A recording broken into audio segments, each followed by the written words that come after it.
Question 4. A radio transmitter is a very tall, thin cylinder. Figure में हम देख सकते हैं कि ये ट्रांसमीटर हमें शो किया हुआ है. It is prevented from falling over by wires which have one end fixed to the transmitter and the other end fixed in the ground. तो ये दो वायर्स हैं जिसमें से हर वायर का एक एंड ग्राउंड पे फिक्स हुआ है और दूसरे एंड से ट्रांसमीटर पे फिक्सिंग हुई हुई है.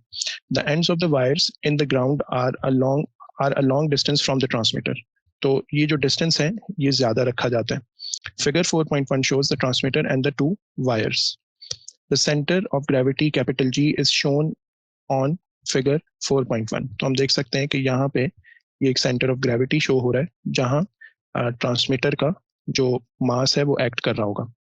State what is meant by center of gravity. तो इसकी डेफिनेशन ये है कि it is the point where all the weight of the object seems to act. As it is, ये डेफिनेशन इन्हीं वर्ड्स के साथ आपको याद कर लेनी है और ये वो डेफिनेशंस हैं जो अक्सर एग्जाम में पूछ रहे होते हैं. तो इसमें से कोई भी वर्ड हमें मिस नहीं करना है. ना सीम्स का वर्ड मिक्स करना है यानी सीम्स टू एक्ट लिखना है. इसी तरह से ऑल द वेट ये इंपॉर्टेंट है यहाँ पे. इट इज द पॉइंट ये लिखना इंपॉर्टेंट है. अच्छा, इसी से मिलती जुलती ना एक डेफिनेशन आती है और उसको कहा जाता है सेंटर ऑफ मास. अब वो जब हम लिखेंगे तो फिर हम यहाँ पे नॉर्मली मास का वर्ड लिख देते हैं. It is a point where all the mass of the object seems to act. और जब हम सेंटर ऑफ ग्रेविटी लिखते हैं तो फिर हम यहाँ पे वेट का वर्ड यूज कर लेते हैं.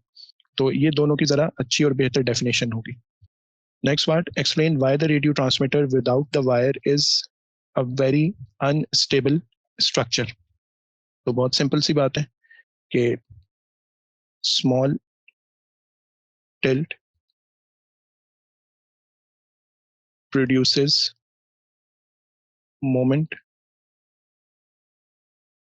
in the cylinder and it topples over. तो सिंस इसकी बेस बहुत छोटी है यहाँ पे, तो जैसे ही थोड़ा सा इसको टिल्ट करेंगे तो इसका जो सेंटर ऑफ ग्रेविटी है वो इसकी बेस की लाइन से बाहर निकल जाएगा और जैसे ही सेंटर ऑफ ग्रेविटी बेस की लाइन से बाहर निकल जाएगा उस तरफ ये मोमेंट क्रिएट करके इसको वहां पे फॉल करवा देगा, टॉपल करवा देगा. Wire W is under tension and it exerts a force T on the transmitter. On figure 4.1, mark an arrow to show the force T exerted by the wire W on the transmitter. Okay. तो transmitter को ये जो wire है ये इस तरह से towards the ground पुल कर रही है. ये वाली वायर इस तरफ पुल कर रही है और ये वाली वायर इस तरफ टुवर्ड्स द ग्राउंड पुल कर रही है.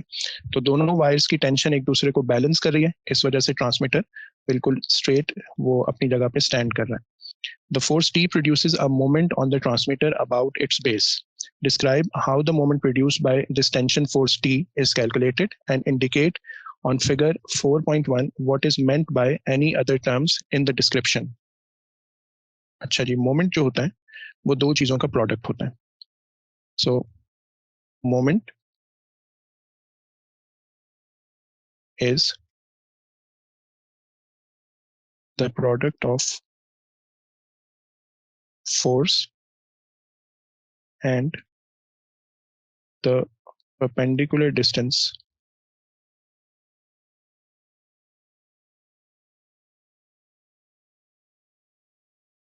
between the line of action of force and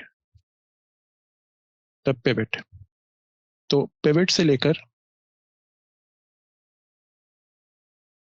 जो line of action of force का डिस्टेंस होगा वो हमारे पास यहाँ पे यूज होगा. अच्छा, अब ये जो डिस्टेंस होगा ये हम यहाँ पे ना परपेंडिकुलर बनाएंगे.